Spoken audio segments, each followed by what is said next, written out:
Quand les nouvelles s'affolent, Métropole fait le point. Le point tous les matins, simultanément sur Radio et Télémétropole. Le point est une courtoisie de la BNC, Arcordia Shipping, les pompes solaires, Chimgé, Unipièces et Lissa Lotto. Madame, Monsieur, bonjour. Bienvenue à la rubrique Le Point de Radio et Télémétropole. Merci de votre fidélité. Avec moi sur le plateau, Jean-Jules Les Augustes. Bonjour Jean-Jules. Bonjour Wendell, bonjour à tous et à toutes. Alors, vous êtes là avec nous et c'est pour rendre possible l'émission de ce matin. On aura deux invités. Dans un premier temps, on accueillera Madame Aude-Marie Théodore. C'est dans le cadre de la deuxième édition de Next Caribbean Boss Ladies. Elle intervient en direct de Paris pour nous parler de cette édition. C'est une activité apparemment qui regroupe des femmes, notamment des jeunes femmes d'affaires, des futures patronnes. Et dans un second temps, ce sera l'actualité avec l'ancien conseiller du président Jovenel Moïse, le professeur Guichard Doré, autour de la crise haïtiano-dominicaine, la crise née de la construction du canal sur la rivière Massacre. Jean-Jules Les Augustes. En effet, Wendell, je suis content d'être là pour participer à cette émission. Comme vous l'avez dit, pour d'abord recevoir Aude-Marie Théodore qui organise cet événement, qui fait partie aussi de l'actualité d'affaires économiques, l'actualité, s'il le faut, politique et, je dirais, diplomatique avec la situation sur la frontière haïtiano-dominicaine. On va en parler et rapidement, certainement, la première invitée, c'est Madame Aude-Marie Théodore qui sera avec vous, avec nous, sur le plateau. Tout à fait. Alors, on lui dit bonjour, on l'accueille. Content de vous accueillir, Madame Aude-Marie Théodore. Certainement, c'est avec vous qu'on va commencer la première partie de l'émission. Bonjour, bonsoir, bienvenue sur Métropole. Bonjour, Monsieur Les Augustes, et bonjour aussi à vous, Monsieur Théodore. Donc, d'abord, je veux dire que c'est un honneur et un plaisir pour moi d'être présente pour la première fois sur le plateau de Le Point et pour aussi parler de cet événement qui me tient vraiment à cœur. Et heureux aussi d'être le premier à vous recevoir. Évidemment, on va parler de Next Caribbean Boss Ladies. C'est quoi d'abord? Next Caribbean Boss Ladies, je dirais qu'à la base, c'était censé être une sorte de conférence qui regroupe plusieurs jeunes femmes entrepreneurs de la Caraïbe. Donc, c'est vrai que l'aspect haïtiano-caribéen est très important pour moi. Mais je suis quand même heureuse et honorée de dire que Next Caribbean Boss Ladies a quand même évolué cette année et devient le premier salon pour les entrepreneurs caribéens vivant en France. Donc, Next Caribbean Boss Ladies, c'est censé être une sorte de rendez-vous pour les personnes qui sont intéressées par l'entrepreneuriat, pour les porteurs de projets ou tout simplement pour des personnes qui ont un intérêt quelconque pour l'entrepreneuriat et qui sont du coup d'origine caribéenne. Next Caribbean Boss Lady pour des entrepreneurs vivant en France. Ça paraît paradoxal. On parle de la Caraïbe, des Caraïbes, on parle d'une activité avec des personnalités, notamment des jeunes femmes vivant en France. C'est ça. Qu'est-ce que vous pourriez apporter comme explication à ce paradoxe? Cette confusion pour moi, ce n'est pas vraiment un paradoxe dans la mesure où on est dans un monde qui est de plus en plus globalisé. On trouve, moi je suis haïtienne, je vis en France, de la même manière que j'évolue en France, il y a aussi pas mal de personnes qui sont d'origine caribéenne ou qui font partie de la... En fait, qui sont caribéens, mais deuxième génération, et qui évoluent en France.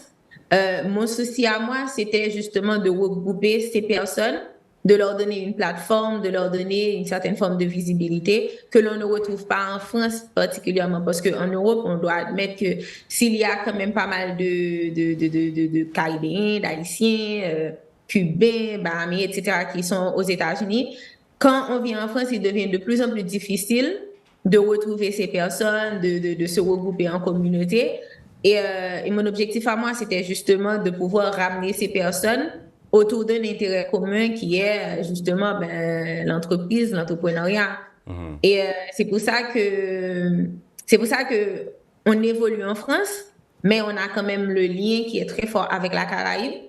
Parce que l'objectif, je dirais, l'objectif final, ce serait éventuellement de contribuer à faire grandir la Caraïbe, à faire grandir aussi nos pays respectifs. J'allais vous demander aussi, Aude-Marie Théodore, est-ce qu'elles sont toutes haïtiennes, sinon, et elles sont de quelle nationalité les participantes?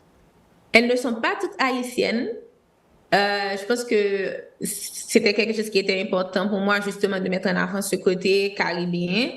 Néanmoins, oui, il y a quand même pas mal d'haïtiennes parce que je suis haïtienne. Donc, je pense que par rapport à mon background, donc c'est plus facile pour moi de retrouver des personnes, des entrepreneuses qui sont haïtiennes. Mais on a des entrepreneuses qui viennent de Martinique, on a Guadeloupe, on a la Guyane. C'est pas forcément la Caraïbe, le bassin caribéen, mais on a un petit peu de tout. On a Bahamas, on avait même l'une de nos intervenantes qui était jamaïcaine.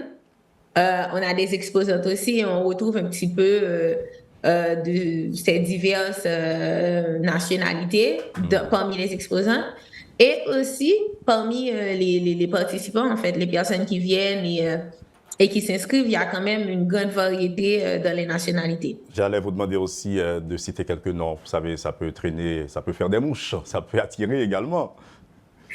Je peux citer certains défis. On a par exemple Jocelyne. Elle, je crois qu'elle est d'origine guadeloupéenne, si je ne m'abuse. Elle a un institut de beauté qu'elle gère. J'ai par exemple Mélissa. Elle a une plateforme qui s'appelle Ce que je veux. Elle est vraiment axée dans tout ce qui est développement personnel aussi en passant par les cheveux. J'ai Boubiana Guillaume, qui elle est haïtienne. Et elle, du coup, elle est vraiment sales strategist. Elle est vraiment dans tout ce qui est développement personnel financier. Donc, elle a aussi une maison elle est créatrice de bijoux. Donc, on trouve un petit peu de tout. J'ai pas envie de faire de jalouse. On comprend. J'allais peut-être vous demander aussi de me parler rapidement de ce que l'on offre, parce qu'il s'agit d'une question de réseautage, de networking. Et donc, qu'est-ce que ça apporte à une jeune femme qui participe à votre activité, à cette conférence? Je pense qu'il y a différents types d'attentes. Si vous êtes déjà intervenante, je pense que c'est particulier. Si vous êtes exposante, il y a aussi une attente qui est différente. Et aussi, si vous êtes juste un participant lambda. Si vous êtes intervenante, participer à Next Caribbean Boss Ladies vous donne la possibilité de parler de votre entreprise, non seulement de parler de votre entreprise, donc il y a tout l'aspect publicité, si je peux dire ça, que vous allez mettre en avant, mais il y a aussi cet aspect où vous partagez votre parcours à vous. Et pour moi, c'est vraiment important parce que moi, je vis en France depuis bientôt 9 ans et j'ai toujours eu la fibre un peu entrepreneuriale. J'ai un petit peu investi à droite et à gauche. J'ai sorti ma propre marque de vêtements. J'ai sorti Next Caribbean Boss Ladies. J'ai été en freelance comme communicante. Donc, il y a pas mal d'aspects de ma vie que pendant mon parcours, j'aurais aimé avoir des personnes, j'aurais aimé connaître des parcours de personnes qui sont comme moi, qui ont les mêmes difficultés par rapport au fait que soit vous êtes haïtienne, vous voulez vous lancer dans l'entrepreneuriat en France, vous ne savez pas quoi faire. Faire du réseautage et puis partir à la recherche des opportunités aussi, dirait-on.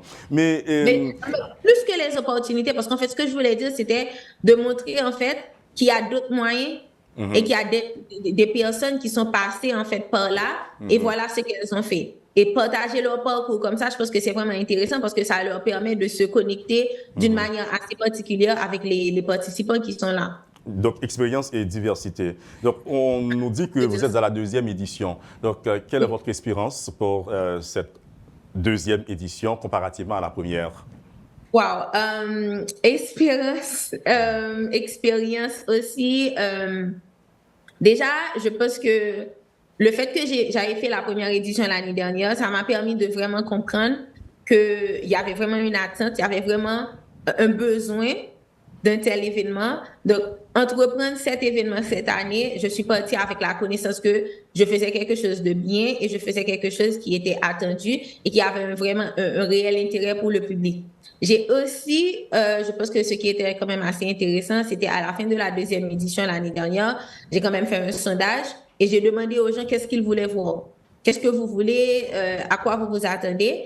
Et ça m'a permis moi-même de un petit peu aller vers ces personnes-là et de leur offrir ce qu'elles attendaient. Donc, je pense que déjà, même par rapport au nombre d'invités, au nombre de personnes qui vont participer, je suis passée de pratiquement 70 personnes qui était déjà un record pour moi l'année dernière, parce que quand je l'avais fait, je m'attendais à avoir une cinquantaine de personnes max. Donc, avoir 70 pour moi, c'était déjà un record. Donc, je suis passée de 70 à pratiquement 130, 140 cette année. Donc, déjà, rien qu'aujourd'hui, pour moi, c'est déjà quelque chose d'énorme. Je pense que aussi, les intervenantes aussi, du coup, j'ai eu le temps de vraiment choisir ces personnes. J'avais plus de temps, donc c'était vraiment intéressant d'aller à l'encontre de ces jeunes femmes, de les contacter.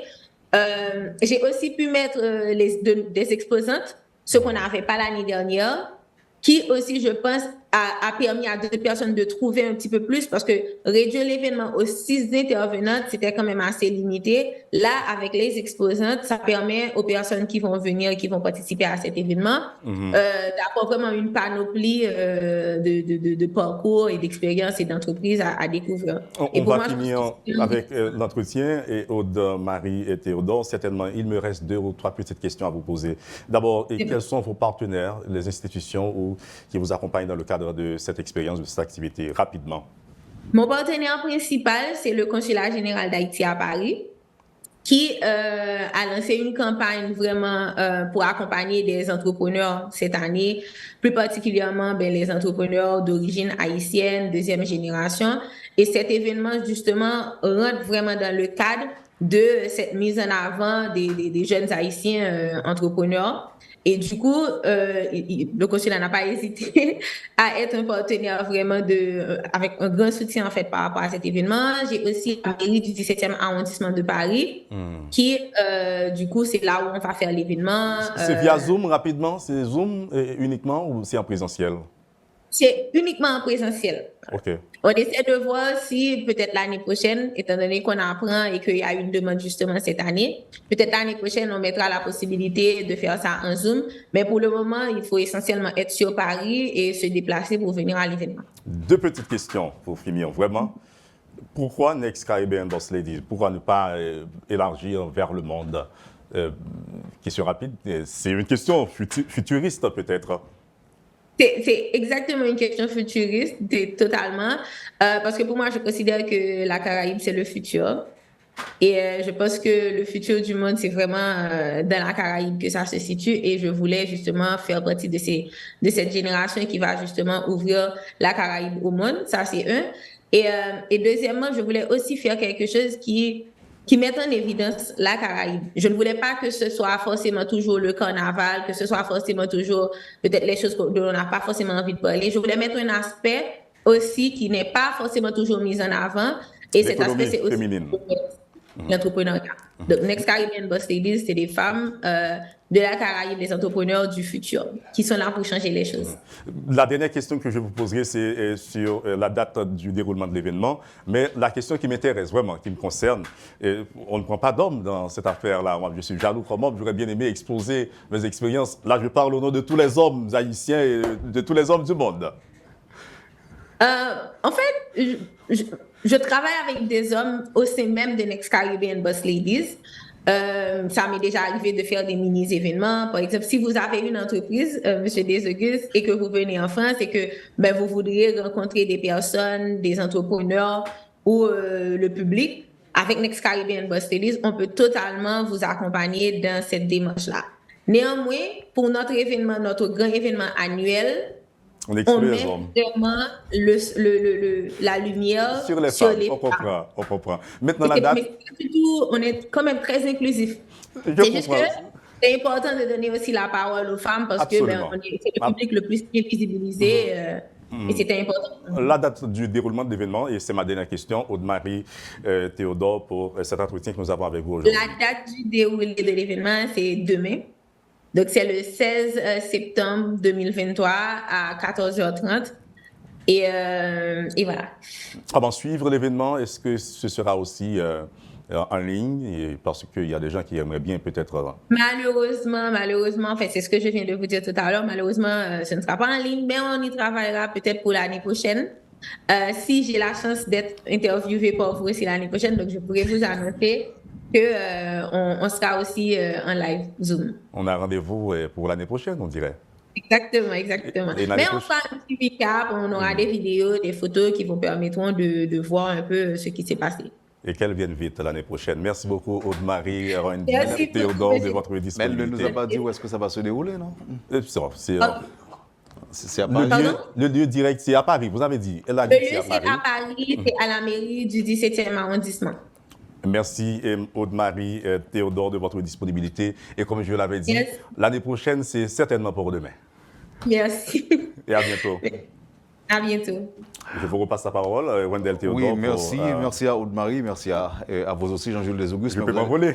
Non, vous allez rester sur le plateau pour accueillir le deuxième invité, et le professeur Guichard Doré, qui sera tout de suite après la pause avec nous pour évoquer d'autres sujets d'actualité. C'est le temps de la pause et à tout à l'heure. Point est une courtoisie de la BNC, Accordia Shipping, les pompes solaires, Chimgé, Unipièce et Lissa Loto. Bienvenue à la deuxième partie de la rubrique Le Point de ce vendredi. Et comme annoncé, Jean-Jules Desauguste est encore avec moi. Notre invité, notre deuxième invité, le professeur Guichard Doré, avec qui on va parler de la décision prise par le président Luis Abinader de fermer la frontière haïtiano-dominicaine. Et ce matin, selon les premiers éléments d'information qui nous sont parvenus, toutes les activités sont paralysées au niveau de la frontière. Le marché binational ne fonctionne pas. Interdiction donc est faite aux compagnies aériennes d'assurer le trajet Haïti et la République dominicaine. Le projet de construction de ce canal a vu le jour sous le président Jovenel Moïse, dont M. Doré, professeur Guichard Doré, était donc conseiller et spécial.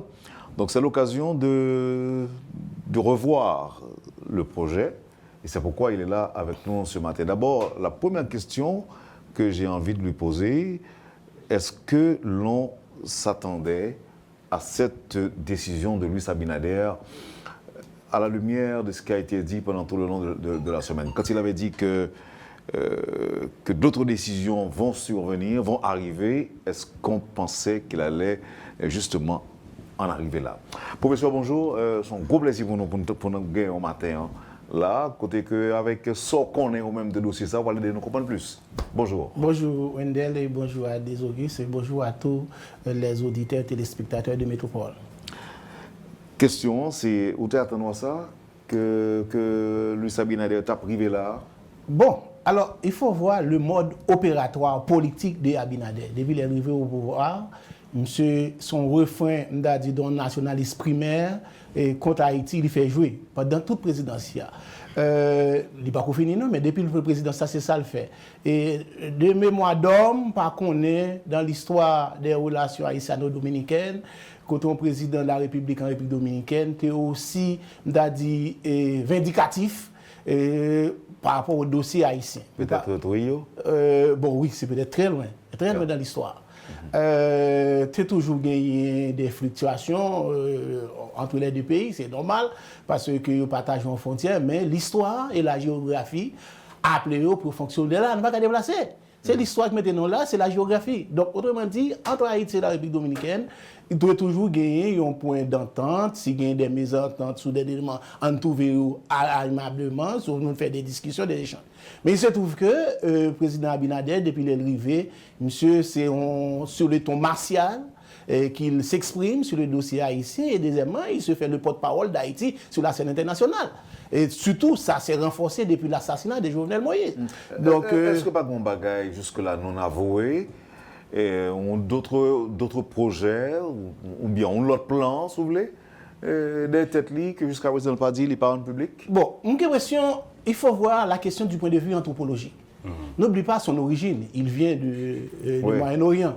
Probablement, il voudrait se faire accepter par le nationaliste dominicain. Car les nationalistes dominicains, il faut le montrer les plus, il y a plus points sur le dossier haïtien pour faire jouer la carte du nationaliste. Et moi, c'est dangereux.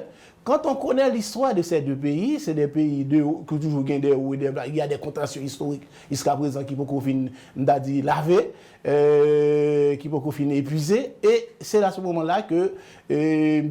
profite des faiblesses, bien entendu, il faut le reconnaître, de l'État d'Haïti, parce que nous avons tout problème à l'intérieur du pays, des divisions internes, etc.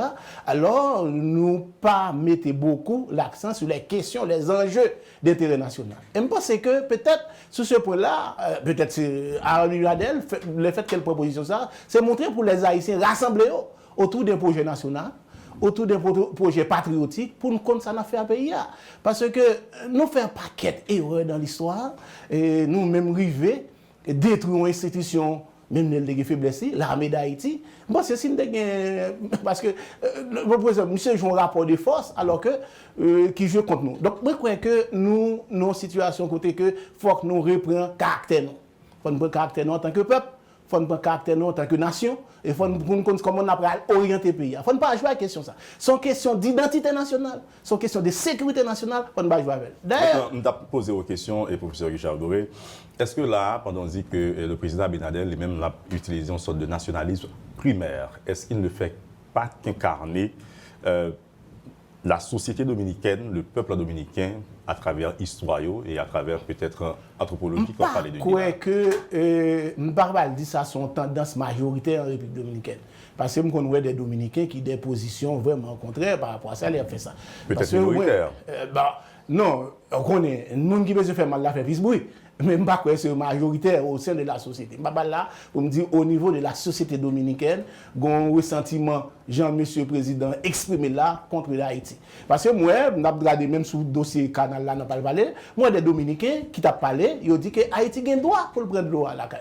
Ils ont un droit ça à tout. Mais imaginons même non, quand on prend plusieurs fois, même si pour la première fois, ils ont un droit pour vivre, ils ont un droit pour faire agriculture la caille. Donc, il y a des Dominicains, il ne faut pas sous-estimer ça. Il y a des Dominicains qui expriment position ça. Autrement dit, comme on dit, que Abinadel avait exprimé une position pour une frange, je dirais, minoritaire de nationalistes République dominicaine pour se faire accepter par ce groupe-là. Parce qu'il parle dans la période électorale et puis qu'on calcule électoral dans la position. Moi, je me demande, est-ce que nous pas péché à la base? Parce que c'est un projet qui date d'aujourd'hui. L'été commencé sous d'autres... Oui, son projet a commencé depuis 2013 sous l'administration du président Matéli avec le ministre Thomas Jacques qui était à l'époque qui était une nécessité parce que c'était un petit projet qui a fait à travers les territoires. Tu estimé que c'était très important pour capter son captage sur la rivière Massacre pour te permettre d'irriguer au moins 3 000 hectares de terre sur les 10 000 de la plaine Maribao. Donc son projet, malheureusement, le projet n'a pas continué parce que comme moi, il a parlé de Jovenel Moïse là, c'est l'agriculture effectivement qui était là pour te faire un premier coup de pelle. Après, aujourd'hui, l'entrepreneur fait 2-3 coups de pelle dans le premier canot. Parce qu'il était question pour te faire lire en te battu. Il n'y a pas de prévoir pour te bétonner. Après 2-3 coups de pelle, monsieur, de mettre les tracteurs dans la zone, fait 2-3 coups de pelle, il était à sablonneuse. Donc, tu n'as pas d'infiltration de l'eau, donc il campait pour le projet va continuer. Maintenant, le ministère de l'Agriculture mettait des techniciens sous le projet pour faire des études, pour commencer. Après, il y a plusieurs films qui deviennent venir après, pour faire des études, pour c'est pour devenir un projet pour bétonner. Maintenant, on connaît comment il est passé, le président Martin devine aller, le président privé pas dire rien, le président Jovenel retourner, il reprend le projet, l'État ici, et prend le projet pour voir comment il est irrigué. D'autant plus qu'il est de la région, du Nord-Est, il était très important pour le projet. Mais c'est un projet important pour le pays parce que ça gagne. Position République dominicaine, président, la majorité des paysans qui sont dans la zone, c'est dans la région Sibao, il fait l'agriculture pour la République dominicaine. Donc, monsieur, il a fait ça. Donc, on ne peut pas le priver l'homme d'œuvre parce que Dominique n'a pas fait agriculture. Il n'a pas fait le travail. C'est Haïtien qui a les paysans haïtiens. Maintenant, si ils mettaient en valeur 10 000 hectares de terre dans la zone ça pour permettre aux paysans de travail, donc, seulement il y a perdu main-d'œuvre là, le bras. Haïtiens sont occupés de travail d'autre bois. Et deuxièmement, tout, n'a diminué et ça me donne l'importation des produits alimentaires dans l'Amérique dominicaine. Donc, enjeu a plus que ça. C'est pourquoi c'est un enjeu de sécurité nationale pour eux. Il faut comprendre, c'est pourquoi que nous-mêmes, nous avons joué avec, enfin, on a dit que certains monde a joué avec dossier, il faut prendre un niveau ça. C'est un dossier de sécurité nationale pour eux. La région Ciba en République dominicaine, c'est la plus grande région productive en République dominicaine. Donc, il faut que nous ne sous-estimer ça. Donc, c'est pour cette raison que les mettez dossiers au plus haut niveau, les réunir le Conseil national de sécurité et monsieur pour un paquet de décisions, la militarisation des frontières, suspension des visas sur des personnalités pour Haïti et faire une sanction contre certaines personnalités, etc. Est-ce que tout ça a été besoin? Pas du tout pas. Là, jouer en 4 nationales, c'est important. D'ailleurs, ils ont déjà fait 11 prises. Moi, je parle à technicien qui sous dossier ça depuis 2013. Ils disent qu'ils ont fait 11 brises, ils ont installé 20 pompes de grande capacité sur rivière là déjà, les Dominicains. Ok? Parce que regarde ça, c'est un monde qui était sous dossier comme technicien et il dérive dans le plus haut niveau dans l'État. C'est un dossier qu'il maîtrisait depuis 2013, il était sous dossier. Donc, Dominicains, là, moi, c'est que c'est pour la première fois Haïti a fait une prise sous lui. Donc, si vous estimez que techniquement, le dossier haïtien va gagner, donc il y a une voie de négociation, c'est pas aller sur un ton martial, etc. Et deuxièmement, nous devons tout profiter tout pour nous mettre les dossiers techniques. Nous allons poser une question rapidement, et professeur Doré. Qui est le problème? Qui ça vous reproché à Haïti? Est-ce que c'est la prise ou c'est la manière de prendre ou de faire la prise? Je dis Haïti détourné. Non, d'après la voie officielle dominicaine, c'est-à-dire Haïti, c'est détourné rivière là. Ils ont évoqué, ils ont accord sur Haïti avec eux en 1929 qui interdit ça. Effectivement, l'article dit ça quoi interdit pour faire ça. Mais, sauf que il dit tout que faut des pays à part égale pour utiliser. Non, excusez-moi, professeur. Et est-ce que vous parlez le traité de 1929? Interdit pour détourner de loi. Interdit pour détourner de loi. Mais il n'est pas interdit pour faire prise. Mais maintenant, est-ce que c'est détourner le détourner? Du tout pas, Haïti pas détourné. Au contraire, les Dominicains sont détournés. Leur pas arrivé dans Bermansine, Dominicains au reste doit rentrer la caillou directement. Au lieu pour aller dans Bouchi, pour aller dans la mer, retourner reste doit la caillou.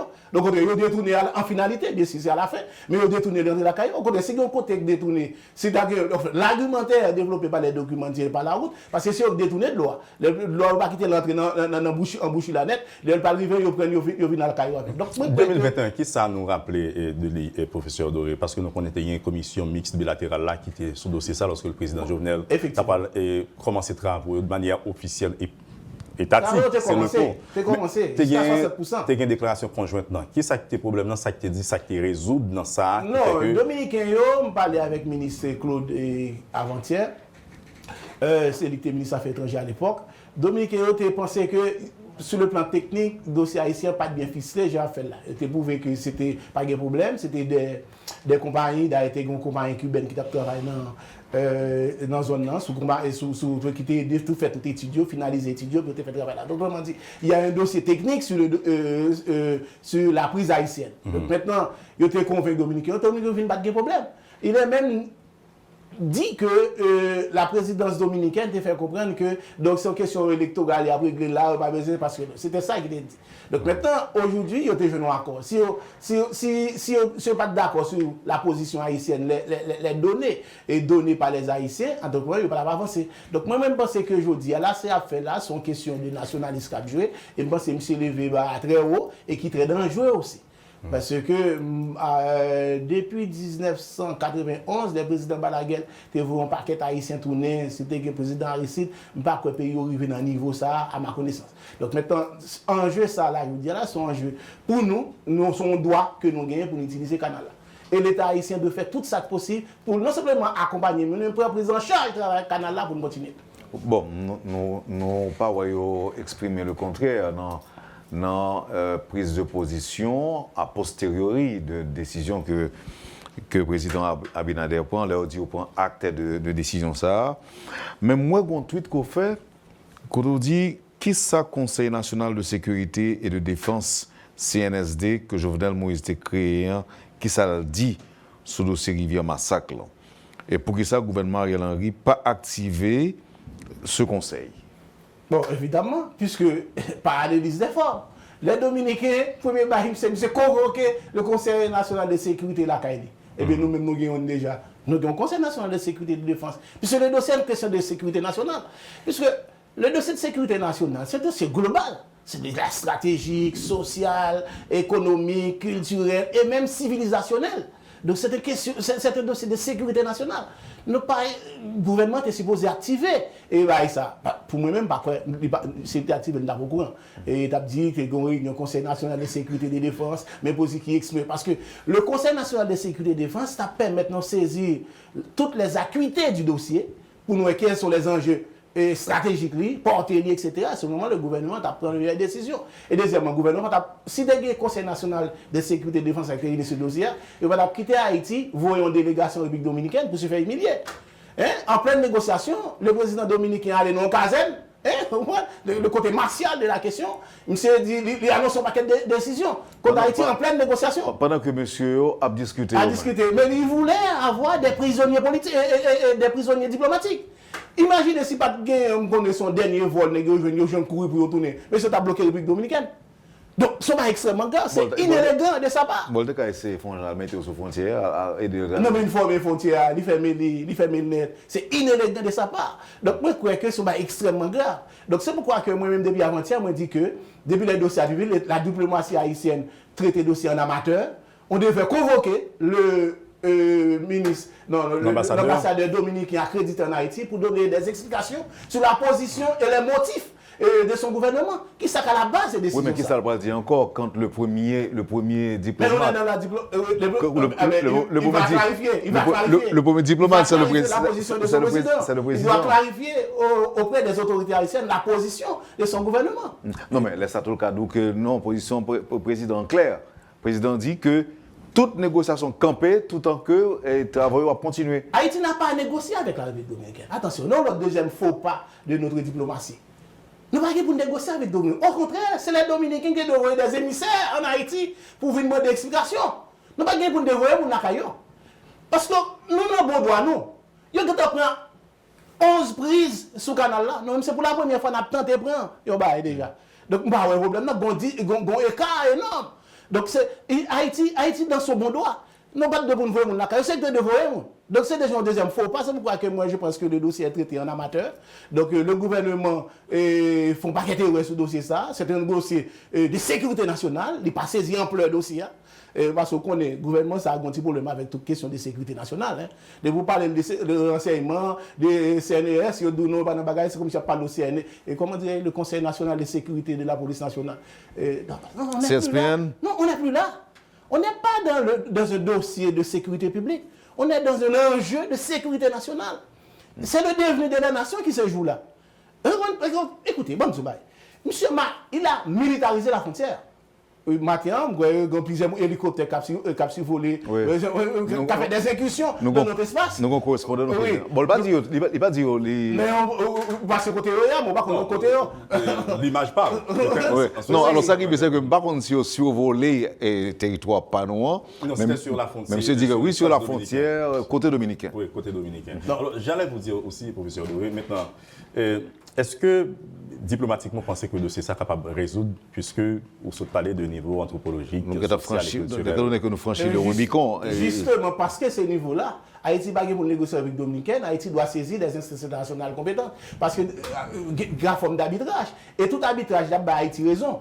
Parce que le traité dit, et sous les eaux internationales, les eaux transfrontalières, pays sont supposés à égalité pour exploiter. Donc, il y a prendre 11 prises. Il y a gagné 20 pompes de grande capacité qui sont installées sous la rivière là déjà. Nous-mêmes, c'est pour la première fois qu'on a fait CFLI. Donc, nous ne pouvons pas négocier avec eux. Au contraire, c'est une instance internationale qui peut aider. Et si on avance? Et ça, on doit s'équiper plus loin. Mais c'est Dominique qui a tenté de mettre un barrage. Nous avons un projet pour mettre un barrage sur la Tibonite. En haut, oubliez que. Et puis, nous avons dit 60% des affluents, c'est-à-dire rivières qui viennent alimenter la rivière Massa, c'est sur à côté Haïti, ils sont sortis. Dominique, ils sont sortis Capotis, ils sont sortis Caris. 60% des rivières qui permettent de l'eau, c'est vrai que l'eau a commencé dans le territoire de la Caillou, mais nous avons des l'alimentation de la rivière qui sortent du côté d'Haïti. Donc ça, c'est une information très importante. Oui, mais est-ce qu'on peut faire autrement? Non, nous ne pouvons pas faire ça. Nous ne pouvons pas faire ça. Nous sommes... Écoutez, quand le président Boyer traverse la République dominicaine, Haïti est toujours porteur d'un projet de civilisation. Nous ne sommes pas des babas. Nous sommes porteurs d'un projet de civilisation. Haïti, c'était dans la demande des autorités dominicaines pour aller aider pour qui ça? Pour porter la civilisation. À trois niveaux. Mais ce n'est pas ça, président dit. Non, mais nous avons détourné l'histoire. Parce qu'il faut rétablir la vérité des faits. Là, c'est l'émission en tout. Il y a des esclavages dans la et chasser, ça, l'éliminer. Deuxièmement, nous permettons de gagner le système fiscal la caille. Nous faisons réformer à Grébouillot. Ok? D'accord? C'était un projet de civilisation. Et nous nous apportons la liberté. Il y a des petits bails que nous dénoncé. Ils disent que vous avez gagné des universités, nous changer la caserne. C'est ça, Dominicain a dit. Il a toujours dit ça. Mais regardez le projet civilisateur des Haïtiens pour les Dominicains. Attention, nous avons un code pénal, un code civil. C'est un projet civilisateur. Donc maintenant, aujourd'hui, Abinader ne comprend pas l'histoire. Et parce que il y a des intellectuels dominicains qui en doivent avoir côté lui, mais il y a des intellectuels éclairés qui comprennent le dossier ça, c'est pas un dossier qui vous jeter monter comme ça, parce que l'histoire de ce pays, des deux pays, l'histoire et la géographie nous condamnent à vivre ensemble. Notre nuance qui et d'autant plus que les Haïtiens qui vivent sous frontière là, moi-même récemment j'étais sous frontière là, sous d'abord. Eh bien, il n'y a pas de problème, non? Haïtien, d'ailleurs, comme vous voyez, dans le marché binational là. Les gens qui prêtent haïtien, haïtien au COP, c'est plus des entrepreneurs dominicains qui prêtent au COP pour faire affaire. Moi, il n'y a pas de problème. Monsieur a joué en 4 nationalistes qui n'ont rien à voir. Parce que des pays comme ça qui ont gagné des antécédents historiques, on croit que quand on est président de la République, on doit incarner la fonction dans de bonnes directions. Donc l'État doit être incarné tant que écrit. Est-ce que quelque part le fait que ce n'est pas un projet officiel, étatique, qui a continué, est-ce que vous pensez que c'était le président Jovenel Moïse, c'était un président, un premier ministre, c'est-à-dire que c'était l'État qui était en reine continuité de travail, là, est-ce que vous pensez que ça a privé? Parce que vous reprochez que son travail individuel, privé, donc ce n'est pas un travail d'État. Bon, ça c'est un lieu. Écoutez, le travail a commencé déjà. Et d'après ça, me comprendre, on va voir, puisque le gouvernement dit qu'on ne va pas le faire sous supervision des instances de l'État. On va voir. Mais même pas, c'est que ce n'est pas ça. Monsieur a joué 4 nationalistes, il y a une question électorale, il a besoin de passer par l'élection très bientôt. Monsieur a fait surenchère. Donc pour moi, c'est ça. Mais c'est très dangereux. On ne joue pas avec ces éléments-là au niveau d'un pays qui gagne, partage frontière ensemble. Est-ce que vous avez un commentaire par rapport à la note du gouvernement? La République d'Haïti peut souverainement décider de l'exploitation de ses ressources naturelles. Elle a, comme la République dominicaine, avec laquelle elle partage la rivière Massacre, l'entier droit d'y faire des prises conformément à l'accord de 1929. Le gouvernement de la République d'Haïti prendra toutes les dispositions que de droit pour protéger les intérêts du peuple haïtien. La République d'Haïti privilégiera toujours le dialogue qui était en cours et sur une bonne voie entre la délégation haïtienne dûment mandatée avec leurs homologues dominicains de la commission binationale à la chancellerie dominicaine en République dominicaine quand l'annonce unilatérale du président dominicain de fermer ses frontières a été faite. À son parti, comme dans notre oui, déjà, doit. Ce n'est pas que facultatif, là. Pas que facultatif, doit utiliser ces ressources naturelles. Haïti doit utiliser. Donc, on parle pour qui ça peut, une timidité. Non, Haïti doit utiliser, nous sommes dans nos droits. Pour nous utiliser les ressources, non. Donc, Dominicain pas pour nous battre un ultimatum, d'ailleurs, c'est son impère, puis ça plan c'est ultimatum au pays, etc. Donc, maintenant, le deuxième barre, moi, dit, c'est que le gouvernement pas de gain voyer et délégation, puisque le dossier est déjà sur la table du président de la République dominicaine, où vont une délégation des techniciens à négocier. Le dossier quoi? Le dossier est déjà saisi par le Conseil de sécurité nationale. Niveau ça déjà, le dossier est foncièrement politique et stratégique pour eux. Il n'y a pas de rien pour te voir en délégation et des techniciens par le négocier. Oui, mais est-ce que c'est pas dans le souci de dialoguer ou de négocier et puis pour quand on veut dialoguer, on n'a pas des ultimatums. Et pour éviter escalade, non, on se dit là, nous sommes toujours porteurs de projets civilisateurs, non pas des barbares. Et pendant que Dominicains miser sous âme, eux-mêmes, parce que son annonce dans les fêtes non base militaire, 16 août. Oui, 16 août encore. C'est comme quoi c'est la date pour l'indépendance de Haïti. Oui, ça traduit Kishoy.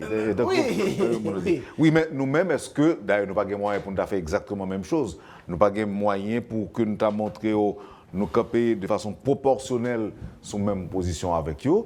Est-ce que le fait que Haïti choisit les mêmes dialoguer, voyons une délégation est-ce que jusque-là, c'était pas... Non, puisque, comprends bien, la proportionnalité est de l'affaire. Puisque vous avez saisi, ça me donne le Conseil national de sécurité de la CAI, qui autorise le président pour prendre toute décision, ça, parce que la finalité du Conseil national, le président même l'a entendu pour le déclarer la guerre, il faut le consulter. Donc, c'est tout le monde qui est dans le Conseil national de sécurité qui est autorisé pour faire ça. Donc, Haïti, ce n'est pas technique, c'est ça, vous devez s'ouvrir négocier, même si je ne pas croire que nous devons négocier avec, si vous devez émisser la CAI, pas nous, mais si vous devez négocier avec, il faut faire des négociations. Mais est-ce que pas déjà en situation de force par rapport à nous, à plusieurs niveaux? Alors, pas économique et... Pas seulement économique. Militairement parlant. Militairement parlant, il y a devant nous tout un nombre de prises qui déjà prend, économiquement, je dis. Donc, nous sommes en situation de fait accompli. Est-ce que c'est pas... Non, mais écoutez, vous savez qu'en politique, quand le rapport de force n'est pas à votre côté, il faut rechercher le rapport d'intelligence. La diplomatie. Non seulement la diplomatie, Haïti si vous faire bruit avec question ça plus. On voit que le gouvernement n'est pas fait bruit à question. On va timidement la note, et timidement et tardivement. Donc, parce que nous n'en droit pour nous prendre loi. D'autant plus que nous prenons, c'est pas, nous pas bloqué Dominicain qui est déjà, même en amont et en aval avec exploité, nous pas bloqué. Donc nous-mêmes, nous prenons prise pour nous irriguer, pour nous permettre des paysans sortir de la misère dans le nord-est. On retourne avec la même question, peut-être formulée d'une autre manière, avec la même question, Jean-Jules t'a posé dans le commencement de l'interview. Professeur, nous devons situation de fait accompli. Dominique est un peu sous position par eux, nous-mêmes nous là, nous dit que, en fait, là me dit nous, Mounio dans le nord-est, il dit que il a continué, il met mourir, il a continué avec parce que c'est droit. C'est un enjeu économique, c'est une question de vie de mort. Écoute, bonjour, ça se passe. Le fait que le président Abinadel fait mune, il bloque de l'autre par seulement que tu passes à une paysan, c'est ça qui fait continuer. Depuis que tu continues depuis de le camper, il va venir l'autre du tout. Agriculture séchée, c'est une politique d'assèchement. Au point de basculement de la pauvreté de ces gens. Maintenant, qui ça doit faire là? Est-ce que nous devons recourir vers l'international? Haïti n'a pas d'autre choix. Haïti, il y a un conflit. On ne va pas ignorer, il y a un conflit qui est né de ce dossier. Nous ne risquons pas d'aggraver le conflit en tout. Non, écoutez. Bon, les gars disent, les bons ultimatums, ils disent, tout autant que vous ne pas camper sur ça, pas négocier. Oui, je vais poser, professeur Doré, une question de manière plus directe, plus large. Comme ancien conseiller spécial du président Jovenel Moïse, imaginez que nous avons une réunion de décision. Qui s'accepte 1, 2, 3 conseils en termes d'action que le pays a de faire, en termes de réaction aussi. 1, 2, 3, 4, 5, 6, 7, c'est le point. Les instances internationales sur cette question. Premièrement, puisque nous avons passé toute étape déjà, nous avons dit que nous devons aller par un code, etc. Mais nous avons brûlé déjà. Premièrement, saisir les instances internationales. Bien sûr, pour porter dossier. Deuxièmement. Bon, il n'y a pas le fonds arbitrage, Haïti va rapporter ce dossier, et les Dominicains aussi, il n'y a pas le déposer dossier par eux, puisque eux-mêmes, il y a l'accord sur la base juridique de l'accord qu'on avait signé avec les Dominicains sur le partage des eaux et transfrontalières, et bien il y a un bon arbitrage. L'arbitrage international, l'a sorti, je pense qu'il a fait en faveur d'Haïti. Mais pendant qu'on dit ça, on dirait, moi, c'est Abinader qui tout partout, chaque côté de l'évêque, je nous dis là, il fait le porte-parole du pays d'Haïti. Alors, le docteur Claude Joseph l'a rappelé et lui a dit qu'il n'est pas le porte-parole d'Haïti. Oui. Ceux qui étaient fâchés, c'est le gouvernement qui doit protester contre ça. Et il y a un lever où nous faisons aussi contre Cavledi, mais le gouvernement d'Haïti. Le gouvernement supposé dit que la République dominicaine, son président, n'est pas le porte-parole du gouvernement d'Haïti. Aussi simple que ça. Vous pensez sous Jovenel Moïse, vous avez pensé que Jovenel Moïse dit ça? Non, du tout pas, il n'a pas jamais osé faire ça. Nous sommes le président Dimitri rencontré Abinader et nous avons un projet Zabokam et un entrepreneur dominicain qui a fait aller là-bas. Et puis, il a position, monsieur, son position foncièrement anti-haïtienne. Et deuxièmement, son équipe pense que c'est en Haïti pour vendre toute bagaille que nous pas de frein. Vous connaissez Jovenel. Pas sa fibre nationaliste ou bien patriotique, je ne vais pas tolérer ça. Et il y a plusieurs décisions président pour les retourner. Il m'a demandé pour travailler sur l'Institut national de ressources hydriques. Parce que je venais de penser que le problème là, ça, tu as parlé de content, moi, le gouvernement nommé un directeur qui était dans la délégation. Et puis, deuxièmement, il s'est demandé pour nous travailler sur le Conseil national de sécurité, de nous mobiliser, pour nous faire mobiliser là. Mais parce qu'il a compris les enjeux historiques du pays, Jovenel. Et ce n'est pas n'importe qui. Il a compris les enjeux historiques du pays. Donc, moi-même, moi, je crois qu'aujourd'hui, il manque cette dimension de la prise de l'histoire, des enjeux stratégiques et du futur d'Haïti. Parce que le gouvernement va gagner un petit limite. Puisque Dominique, c'est militarisé, au moment où on parle de là, la frontière est militarisée. Hein? La militarisation de la frontière, c'est ça le fait. Est-ce que ce n'est pas traiter le dossier avec un comportement de Goliath? Pas ça, David. Eh bien, ce rapport d'intelligence, ça pour jouer. Le Goliath, c'est rapport d'intelligence pour jouer. Parce qu'on s'est dit sur le plan. Mais face à Goliath, il faut être intelligent comme David.